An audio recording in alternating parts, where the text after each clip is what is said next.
Halo, ketemu lagi di channel M Arsitek. Pada hari ini saya akan menjelaskan tentang dunia railing ya, railing tangga, di mana railing itu kita tahu ada berbagai macam jenis, berbagai macam model, kualitas dan bahan-bahannya. Ya, biar teman-teman tahu bagaimana cara memilih railing yang bagus, yang oke, yang sesuai dengan budget, sesuai dengan kualitasnya dan kebutuhannya. Mari kita bahas satu persatu. Kita tahu bahwa railing ya, railing atau nama Indonesianya pegangan ya. Pegangan biasa untuk di kanan kiri tangga, membantu orang supaya lebih stabil ketika naik atau turun tangga. Jadi railing ini hampir pasti ada di semua rumah yang bertingkat ya. Baik itu railing yang full body ataupun railing yang nempel ke tembok ya, ke dinding. Nah, kita akan bahas satu persatu dari segi bahannya.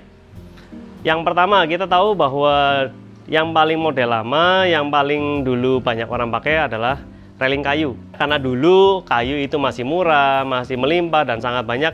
Dulu banyak orang pakai railing kayu. Railing kayu otomatis kita tahu bahwa kelebihannya apa? Karena kayu dia bisa diukir, dia bisa diwarnai dengan bebas, bisa divariasi ini itu, modelnya cantik, warnanya cantik. Tapi otomatis di luar kelebihannya itu, kayu juga memiliki umur yang biasanya memang tidak terlalu panjang. Karena semakin kesini kita tahu bahwa kayu semakin mahal, kayu-kayu yang baik, kayu-kayu Kalimantan semakin mahal, maka pergeseran mulai terjadi. Kita tahu bahwa selain kayu sekarang mahal, kayu yang biasanya sedang atau ekonomis biasa umurnya pendek, nggak terlalu kuat. Jadi mulai beralih nih, yang harganya masih oke, orang mulai beralih ke bahan besi. Yang kedua adalah bahan dari besi, ya. Besi kita tahu kelebihannya otomatis praktis, kuat, tapi memang model memang tidak bisa diukir seperti kayu ya. Kayu kan bisa dipahat, bodinya itu bisa dipahat, bisa diprofil dan sebagainya. Nah, besi memiliki keterbatasan, tidak bisa profil semodel seperti kayu ya. Tapi besi mempunyai kekuatan dan mudah dicari dan harganya juga tidak semahal kayu. Kita bisa tahu bahwa model seperti ini utamanya adalah ekonomis, model minimalis dan juga harga nggak terlalu mahal. Jadi memang menggunakan besi ya, biasanya besi-besi hitam ya, ukuran ini 44 kali 24. Nah, model ini yang paling minimalis, yang paling sering kita lihat di mana-mana ya, lagi musim lah ya, karena harganya juga nggak terlalu mahal. Nah, yang harus diperhatikan ketika kita milih ini apa ya, kita tahu bahwa tangga kan dipegang orang. Kita tahu bahwa ketika orang pegang itu keringat kita itu mengandung asam ya. Jadi kalau besi bisa dipakai, tapi biasanya maintenance-nya harus kuat. Ya, kita lihat di sini nanti bahwa ketika di tempat umum maintenance-nya kurang, biasa nanti catnya kelupas. Setelah catnya kelupas, biasa jika tidak kita rawat langsung itu akan berkarat ya. Berkarat nanti lama-lama keropos dan akan rontok, akan hancur ya. Jadi memang plus minusnya dari besi seperti itu. Plusnya ya kita bisa warna sesuai selera kita. Tapi masalah ketahanan, masalah perawatan, gitu kalian harus memperhatikan. Yang ketiga, kita tahu bahwa ketika besi ini dirasa memiliki kelemahan, yaitu salah satunya adalah berkarat, ya, orang mulai mencari alternatif yang lebih oke. Sekarang orang mulai menggunakan besi galvanis atau galvalum. Jadi sejenis besi, tapi ketahanan karat itu lebih bagus. Secara fungsi dan model hampir sama ya. Jadi kita tahu bahwa ketika zaman rumah mulai minimalis modern, bahan-bahan seperti besi yang hollow, yang kotak dan sebagainya ini mulai tumbuh. Mulai banyak orang pakai, mulai banyak orang suka. Yang keempat, stainless ya. Orang yang suka warna-warna stainless, mengkilap ya, suka kemewahannya, banyak yang menggunakan railing stainless. Di samping tidak perlu dicat ya, kita tahu bahwa bahan stainless itu kan memang sudah mengkilap, tidak perlu dicat dan tidak perlu dirawat ya. Termasuk saya sendiri pakainya di rumah adalah railing stainless ya. Karena apa? Karena saya tahu bahwa ketahanannya itu tidak ada umurnya. Apalagi kita tahu stainless itu memang sangat tahan ya, sangat tahan, sangat awet. Jadi memang menjadi pilihan banyak orang ketika memang menghendaki model yang simple, yang kelihatan mewah dan juga ketahanannya panjang. Oke, ini contoh dari railing stainless di rumah saya sendiri, bahwa railing ini sudah ada sejak rumah berdiri. ya. Rumah kita ini sudah hampir 40 tahun, 40 tahun lebih malah. Bentuk, warna, ketahanan, dan kualitas sama sekali tidak berubah. Jadi bentuknya seperti ini karena kita pakai sendiri, kita otomatis menggunakan stainless yang kualitasnya tinggi, yang 304 ya. Buat teman-teman yang mau tahu stainless itu apa, kalian bisa lihat link di sini. Jadi stainless itu juga kelasnya macam-macam, ada yang tahan karat, ada yang memang nggak terlalu tahan karat, ada yang bagus sekali, ada yang tebal, ada yang tipis. Nah, karena kita pakai sendiri, kita menggunakan stainless yang grade-nya tinggi, 304, dan juga ketebalannya juga tinggi. Dan juga kita pegang-pegang sudah ratusan orang, bahkan ribuan orang, misalnya sama sekali tidak berubah. Warnanya tetap, ya mungkin bisa agak busam sedikit, ya, karena terkena metal atau terkena cincin misalnya ya agak busam, tapi ketika kita poles ya stainlessnya itu balik mengkilap seperti semula. Jadi salah satu yang paling recommended ya railing adalah stainless jika memang cocok dengan warna dan juga modelnya ya, karena modelnya memang otomatis lebih terbatas, nggak seperti kayu, warnanya juga terbatas seperti ini aja, tapi buat ketahanan jangan ditanya, paling hebat dan paling tahan.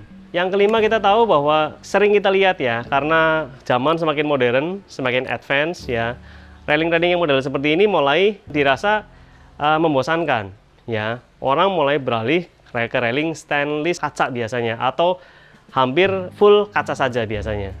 Jadi kita lihat hampir di semua mall, di semua pusat perbelanjaan, hampir tidak ada railing yang bodinya atau isinya itu padat ya. Biasanya mereka isinya itu kaca. Karena dari segi security itu masih oke, dari segi penglihatan atau keluasan ketika dipandang itu kaca sangat unggul ya, karena dia memiliki efek bening yang memang transparansi yang sangat baik ya. Nah, ini contoh dari railing tangga yang modelnya kombinasi ya, dari handle-nya kayu ya, kemudian bodinya isinya kaca, kemudian di sini tiangnya stainless. Nah, kombinasi ini sekarang banyak sekali ditemui pada rumah-rumah modern ya. Jadi nggak hanya pada satu bahan, tapi mulai mixing ya, mixing antara beberapa macam bahan, dikombinasikan modelnya menjadi satu railing yang memang sangat indah dan cantik. Jadi pemilihan handle ini memang harus diperhatikan bahwa kayu yang kita gunakan jenisnya apa ya. Ini memengaruhi kekuatan dan ketahanan untuk jangka panjangnya ya. Kemudian setelah kayu, otomatis kita harus tahu bahwa kayu itu perlu di maintain atau di finishing. Nah, finishingnya, anti rayapnya, cat anti rayap, cat finishingnya harus memang kita tahu bahwa apa yang kita gunakan ketahanannya berapa lama, itu kita harus pilih. Kemudian yang di sini yang kedua adalah kaca ya. Di sini kaca yang digunakan ini ketebalan 8 mili ya, cukup tebal memang, tapi yang digunakan masih kaca normal, kaca non temper. Jadi memang penggunaannya harus lebih hati-hati, karena jika sampai misalnya tidak sengaja terbentur, itu bisa pecah dan juga pecahannya agak membahayakan. Jadi memang resiko itu kembali ke pengguna masing-masing ya. Cuma biasanya kalau kita akan ingatkan dan jelaskan bahwa setiap barang, setiap produk yang dipilih itu ada plus minusnya apa, resikonya apa, kita jelaskan biasa di depan. Nah, pilih vendor-vendor yang memang mau menjelaskan secara terus terang dan jujur. Jadi memang pengaruh sekali ya, karena harga spek barang itu sangat pengaruh ke budgeting. Jadi memang misalnya saya ditanya railing kaca harga misalnya 500.000, 1 juta cukup nggak? Oh, cukup dan bisa. Tapi Bapak dapatnya produk seperti apa? Nah, itu harus kita jelaskan dengan lugas, jelas, dan tahu plus minusnya dan tahu resikonya. Jadi buat teman-teman yang menghendaki model railing seperti ini dengan budget berapapun, sebenarnya bisa disesuaikan ya, karena kita bisa memilih stainlessnya yang jenisnya apa, kacanya juga speknya juga macam-macam, kayunya juga speknya macam-macam ya. Menghendaki railing kaca kayu seperti ini harganya di bawah 1 juta bisa nggak? Bisa, tapi otomatis speknya lebih rendah. Saya mau kualitas yang paling bagus bisa berapa? Oh ya, bisa lebih dari 5 juta mungkin, karena kayunya sendiri sudah pakai nomor 1, kacanya menggunakan yang standar yang memang security-nya tinggi, stainless-nya juga menggunakan misalnya yang kelasnya yang tebel, dan juga susnya yang 304 atau 316, otomatis harganya menjadi lebih tinggi dan mahal. Tapi masalah kualitas, otomatis kalian mendapatkan produk yang high grade atau premium. Nah, itu tergantung dari teman-teman semua mencari barang budget, nah disesuaikan dengan kebutuhan kalian. Oke, sekarang kita lihat model yang lebih advance lagi ya, yaitu railing dengan mixing antara stainless dan juga kaca ya. Bedanya sama yang sebelumnya apa? Jadi ini rangkanya stainless, tapi stainlessnya yang medium atau yang 201 ya, jadi harganya nggak terlalu mahal.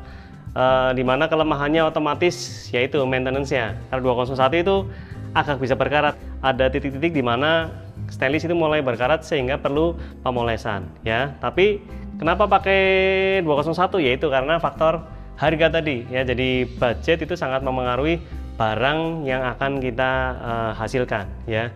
Stainless 201 ya, ukuran 4x6, hollow 4x6 ya.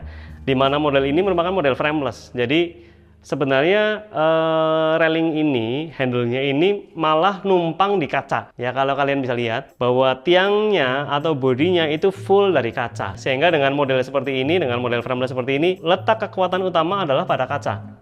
Sehingga yang kita gunakan di sini adalah kaca security tempered glass yang 12 mili tebelnya ya.